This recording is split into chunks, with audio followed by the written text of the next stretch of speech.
Welcome to my channel, Affordable Recipes. So for today, tuturuan ko kayo kung paano gumawa ng negosyong to.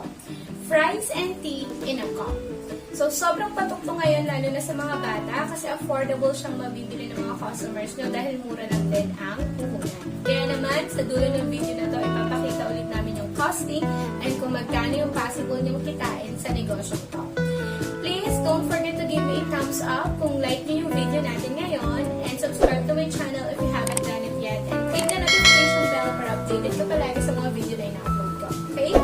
So, let's start!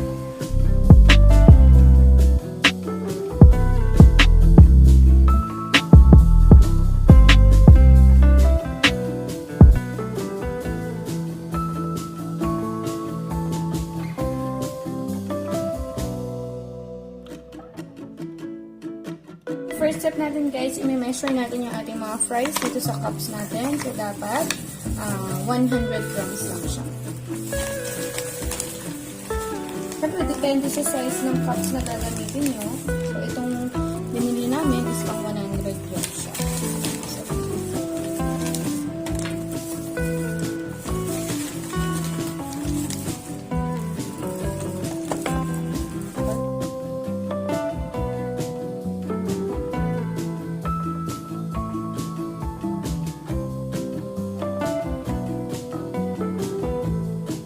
Guys, magtitimpla tayo ng iced tea. 1 liter of water for 25 grams of iced tea. Nestea iced tea.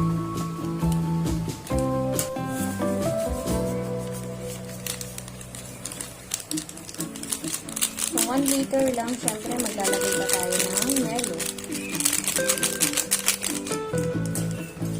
Mix lang natin.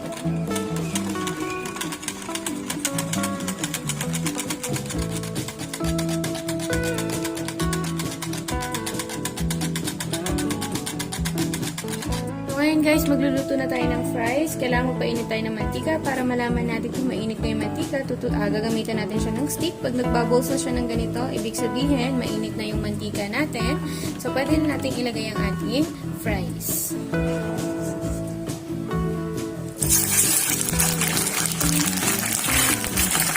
Maliit lang yung aking lutuan. Isa-isa lang yung lagay ko. So, meron talagang nabibiling lutuan ng fries. Pero since kami nasa bahay lang, kung ano yung available dito sa bahay, yun yung ginagamit ko. So, after almost 2 minutes, pag lumutang na yung mga fries natin and crispy na siya, ibig sabihin luto na siya. So, pwede na natin siyang kunin. So, may mga fries na mas mabilis silang maluto. So, depende yun sa brand ng fries na bibili. So, pag nakita nyo crispy na siya, pwede nyo na siyang kunin.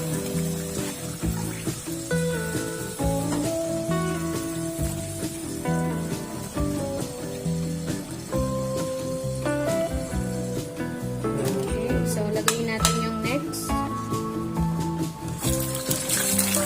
So, ngayon, luto na yung ating mga fries. So, maglalagay na tayo ng flavor. Lagay natin sa dyan. Para ma-shake natin, unahin natin ang cheese flavor. Yung paglagay ng flavor, depende kung gaano kadami yung fries. Okay? But since ito konti lang naman, konti lang din ilalagay ko. Then, barbecue.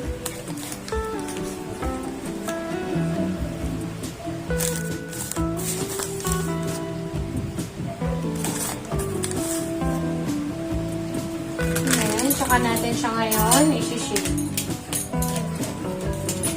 Takpan natin.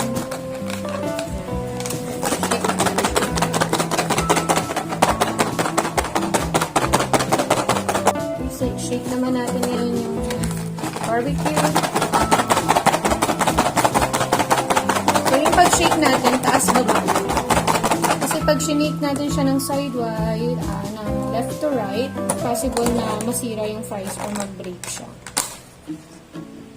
So, lagay na ulit natin siya dito sa mga lalagyan.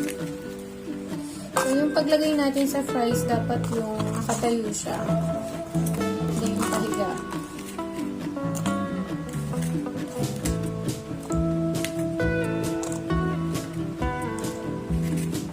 Para mukha siyang marami kapag inabot kay customer.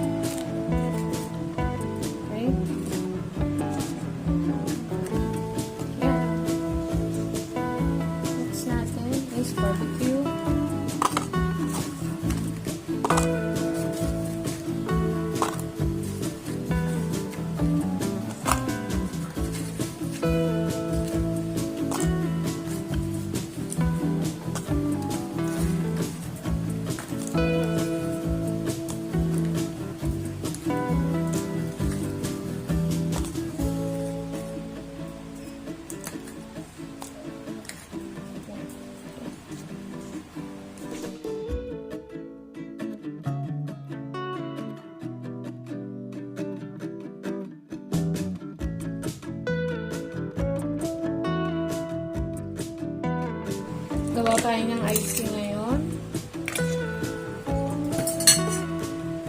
Okay, yung iced tea natin guys, hindi dapat siya puno. Dapat lagpas kalahati lang kasi ilalagay natin sa ibabaw yung fries. Okay, so okay na yung ganyang karami. Then, lagyan nyo siya ng straw. Then, lagay natin yung ating fries. Okay? So, mabenta siya lalo na sa mga bata. Pwedeng pang merienda. So, may fries na, may iced tea pa.